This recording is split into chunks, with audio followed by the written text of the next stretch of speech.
Sir आप सब जानते हैं कि records make histories. Subhash ji सही है कि गलत है? और एक बार नहीं सर, दो दो बार। तो वो शख्स कैसा होगा सर जो एक बार नहीं दो दो बार वर्ल्ड रिकॉर्ड में आया है सर, दो दो बार। तो हमें उसे कैसे अपने आप को टीच करने के लिए बुलाना चाहिए सर? आप खुद ही मेरे से ज्यादा जानते हैं कैसे बुलाना चाहिए।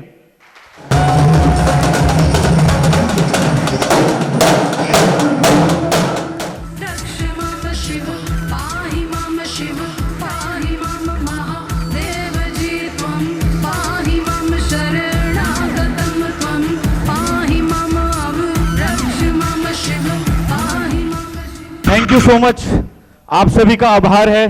Thank you so much. देखिए, जितने भी लोग कामयाब हुए हैं, जितने भी लोग पूरी दुनिया में, हार्वर्ड यूनिवर्सिटी का डेटा रख रहा हूं, उनके पास एक कॉमन चीज थी, वो थी उनके goals and targets. Harvard university में एक सर्वे हुआ 1984 के आसपास का कि जितने भी लोग हार्वर्ड से, दुनिया के सबसे बड़े इंस्टीट्यूट से पास होते हैं, तो उनके ऊपर एक रिसर्च करी गई 10 साल के बाद 100 लोगों में से कितने लोग कहां पहुंचे। तो एक सर्वे में पता लगा कि 84% लोग लाइफ में फेल हो गए, वो कहीं नहीं पहुंच पाए। दुनिया के सबसे बड़े इंस्टीट्यूट में पढ़ने के बाद भी वो लाइफ में फेल हो गए। 13% लोग कुछ कर पाए, मिडिल लेवल तक पहुंच पाए, और 3% लोग इतिहास रच चुके हैं इस दुनिया के अंदर। रीजन बताता हूं क्यों। क्योंकि इन लोगों के पास कोई भी गोल नहीं था। 13% लोगों के पास गोल था लेकिन दिमाग में लिखा हुआ नहीं था, और 3% लोग ये थे, ऐसे थे जिनको एग्जैक्टली पता था जाना कहां है, कब, कैसे, कितना करना है। एग्जाम्पल देता हूं। सचिन जी एक बार खड़े हो जाइए। ऑल 3 एंड अबव लीडर्स जिन्होंने आरटीपी को मैनेज किया है,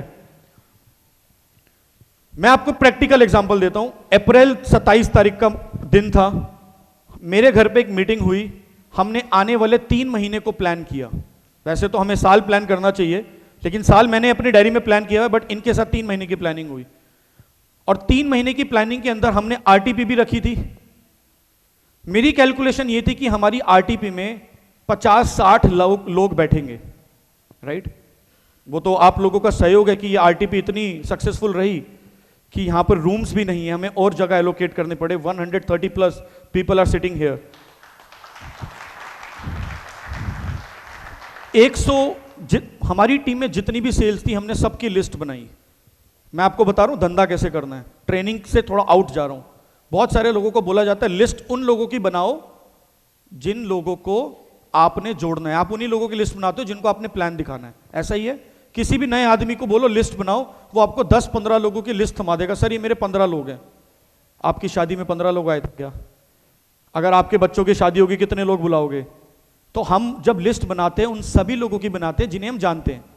तो हमने सारे लोगों की लिस्ट बनाई जितने लोग हमारी टीम में एज अ डिस्ट्रीब्यूटर ज्वाइंट हुए। तो लिस्ट पहुंची 250 के आसपास जो मैंने बनाई थी। टीम के साथ जब लिस्ट बनी तो 125 लोगों की लिस्ट बनी। और अगर मैं उन लोगों की लिस्ट बनाता कि जिनको पता था ये आने ही आने हैं, तो ये हॉल आधा भी नहीं भर पाता। इसी तरीके से अगर आप उन लोगों की लिस्ट बनाओगे जिन लोगों को आप प्लान दिखाना चाहते हो, जिनको लगता है कि ये जुड़ेंगे, और उन लोगों को छोड़ दोगे जिनका लगता है नहीं जुड़ेंगे, तो वो लोग नहीं जुड़ेंगे। यहां पे ऐसे भी लोग बैठे हैं जिनको 1 दिन पहले, 2 दिन पहले फोन करके बताया गया आरटीपी है, जिनके बारे में लोग भूल चुके थे। तो पॉइंट सिर्फ एक है, हर उस इंसान की लिस्ट बनानी है जिन्हें आप जानते हो। क्लियर? जब आपकी लिस्ट बन गई जिन्हें आप जानते हैं, उसके बाद आपने सेलेक्ट करना है इसमें से प्रायोरिटी वाले लोग कौन से हैं पहले। इसी से रिलेटेड है, बताऊंगा कैसे। आपने 400 लोगों की लिस्ट बनाई, 400 में से 20% लोग आपको लगा ये मेरे प्रायोरिटी वाले लोग हैं। 80 लोग हैं, ये वो लोग हैं जिनको मैं शादी में, फंक्शन में, बर्थडे पार्टी में, हर जगह बुलाऊंगा। उन 80 लोगों में से सबसे हॉट आपके कौन से लोग हैं जिनको फोन करके आपने ये बोल दिया भाई मेरा गलती से एक्सीडेंट हो गया है, मैं किसी मुसीबत में हूं, अभी 2 लाख रुपए चाहिए, ट्रांसफर कर दे। वो आपसे ये नहीं पूछे कि यार नहीं मेरे पास नहीं है, बस ये बोले यार तू टेंशन मत ले, मैं आ रहा हूं तेरे पास, कहां फंस गया तू, उन लोगों को सबसे पहले प्लान दिखाना है। अगर उन लोगों को आपने प्लान दिखाया, हॉट मार्केट, और जिनको आपके ऊपर और आपको उनके ऊपर विश्वास है, मैं आपको 90% बोल सकता हूं आपका बिजनेस रॉकेट की तरह ऊपर जाएगा। प्लीज बैठ जाइए। सो लिस्ट क्यों बनानी है, टारगेट्स क्यों रखने हैं, इसके बारे में भी बात करेंगे। जितना ज्यादा क्लैरिटी होगी आपको अपने टारगेट्स की, उतने ही स्टेप्स और इनिशिएटिव आप लेंगे। मान लो अगर आपके पास रिटर्न गोल्स नहीं है, आपको क्या क्या करना है, आपके पास कोई सेट टेबल नहीं है, आप कुछ भी अचीव नहीं कर पाओगे। मैंने अपनी वाइफ को एक बात बोली थी कि 12 महीने में 6 करेंगे। 29 जुलाई 2022 का दिन था, 6 सेल शॉर्ट थी। मैंने कहा 31 तारीख है, 2 दिन बचे, अगर 6 से नहीं हुआ, चाहे 2 मशीन लेनी पड़े, चाहे 5 मशीन लेनी पड़े, जेब से डालूंगा, लेकिन 31 की 1 अगस्त नहीं होने दूंगा। और आपको यह भी बताता हूं, देखो सीक्रेट कैसे काम करता है। 29 जुलाई को या 28 जुलाई रात को 12 से 1 बजे हमारा डेमो होता है सोनिया जिंदल मैम के साथ, फ्रॉम अंबाला, राकेश जी के थ्रू, जो आज तक उनसे मिले नहीं।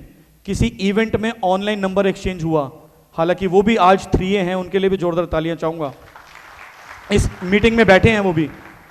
ऑनलाइन प्रेजेंटेशन दी गई जूम पर, राकेश जी उनसे मिले नहीं, मैं उन्हें जानता नहीं, फोन पे कोल्ड कांटेक्ट, जूम पे प्रेजेंटेशन दी, अगले दिन उन्होंने कैश अरेंज करके पेमेंट डाली। विनेश शर्मा जी जो 3 हैं, 4 बनने वाले हैं, उनको भी राकेश जी ने बोला मनीत पुरी जी से जाके मिल लो, वो आपको कोई मीटिंग देंगे, कोई प्रेजेंटेशन देंगे। वो मेरे से मिलने आए थे मुझे मना करने के लिए कि sir I am not interested, मुझे देखना भी नहीं आपका प्रोजेक्ट। और हैरानी की बात, राकेश बोथरा जी उनसे भी कभी नहीं मिले, unknown stranger contact, number exchange हुआ कहीं ना कहीं से, और कोल्ड कांटेक्ट पे मुझे भेजा मेरे पास। विनय शर्मा जी के साथ 6 घंटे मीटिंग हुई, उन्होंने ऑन स्पॉट पेमेंट करी।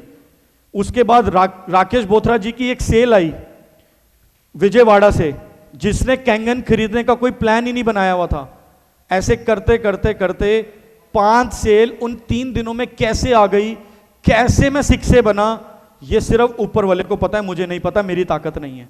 सिर्फ एक ही चीज है, टारगेट सेट था, गोल सेट था। अगर आपने अपने बेटे की शादी तय कर दी, गोल है आपका, डेट डाल दी, रिश्ता पक्का हो गया, तो शादी नहीं होगी क्या? गोल है सर आपका। जिन लोगों के पास रिटर्न गोल्स नहीं होते, वो लाइफ में कुछ नहीं कर पाते। कितना भी ज्ञान ले लेना, कितना भी ले लेना। जो लोग बोलते हैं मैं स्ट्रगल क्यों करता हूं, मैं एक ही बात बोलता हूं, भाई तेरे पास डायरी है क्या? तूने अपनी लिस्ट बनाई क्या? तो मुझे हंसी आती है जब उनके पास लिस्ट नहीं होती। मैं मन में ये मान चुका हूं वो कामयाब नहीं होंगे, मैं तो प्रयास कर रहा हूं उनकी खुशी के लिए।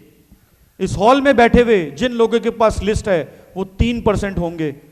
97% लोग जिनके पास लिस्ट नहीं है वो कामयाब नहीं होंगे। कड़वा सच है, इसको एक्सेप्ट कर लो। लिस्ट बनाओ हर उस चीज की जिसे आप पाना चाहते हो, हर उस इंसान की जिसे आप अपनी टीम में जोड़ना चाहते हो, हर उस इंसान की जिसके साथ आप बिजनेस को बिल्ड करना चाहते हो, हर उस ट्रेनिंग हॉल की कि हॉल कैसा दिखे, विजुलाइज करना है कि मेरा स्टेज कैसा होगा, मेरे स्टेज का नाम क्या होगा, कहां पे क्या लोगो लगेगा, कितने लोग बैठेंगे, कौन सा कलर का थीम होगा, ये सब विजुलाइज करना है।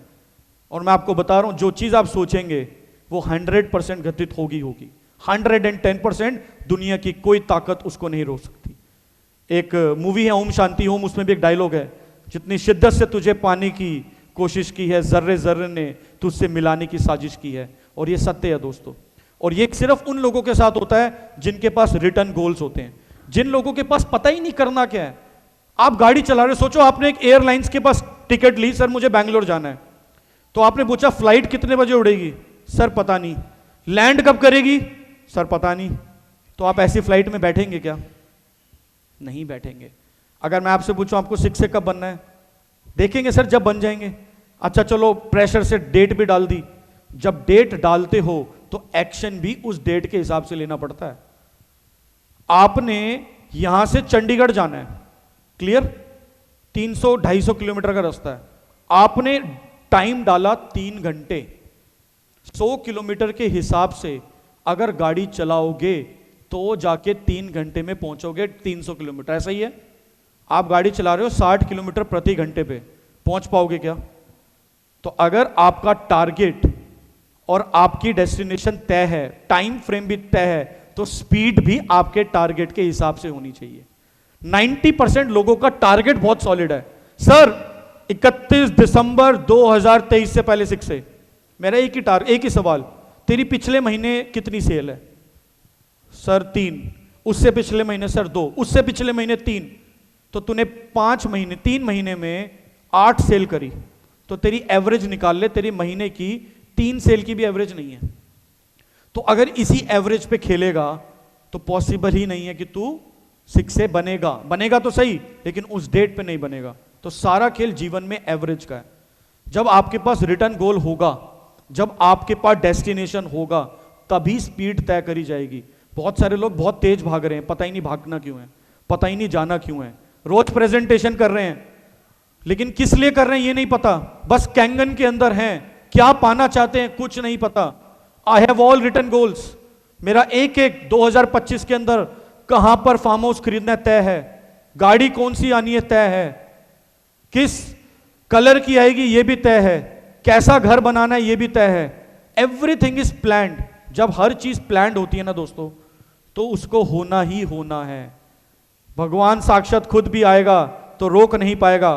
क्यों? क्योंकि आपने मांगा है और उसका काम देना है। तो गोल्स को सेट करना सीखिए। हार्वर्ड यूनिवर्सिटी के अंदर कितने सारे लोग ड्रॉप आउट हुए, बिल गेट्स भी ड्रॉप आउट है, लेकिन उसका गोल तय था, उसका टारगेट तय था। स्टीव जॉब्स भी ड्रॉप आउट हैं, मार्क जकरबर्ग भी ड्रॉप आउट हैं। उनके पास एकेडमिक एजुकेशन नहीं है, उनके पास एक चीज है कि उनका गोल तय था, उनको करना क्या है। MS धोनी मूवी के अंदर आपने एक सीन देखा होगा, जब धोनी रेलवे स्टेशन पे बैठ के हताश है, तो उसके रेलवे के कोच आते हैं और उससे पूछते हैं क्या हुआ। कह रहे सर मैं परेशान हूं, मेरा कहीं पे भी नंबर नहीं आ रहा, मैं टीटी बन के रह जाऊंगा। तो उसने टीटी की नौकरी छोड़ने के लिए बोला। ऐसा ही है। और आखिरी में उनका गोल सेट था MS धोनी का। उनके फादर समझाते रह गए कि सरकारी नौकरी बहुत मुश्किल से मिलती है, लेकिन उसका गोल तय था। और इतिहास गवाह है, उनसे बड़ा कैप्टन आज तक कोई नहीं आया। कितनी सारी ट्रॉफीज, कितने सारे मैचेस उन्होंने जिताए हैं, सिर्फ एक चीज कि he was clear what he has to do. अगर आपके पास क्लैरिटी नहीं है, आप कभी भी क्रिएटिव भी नहीं हो सकते, आप प्रोडक्टिव भी नहीं हो सकते। क्लैरिटी होना बहुत जरूरी है। So this is the first thing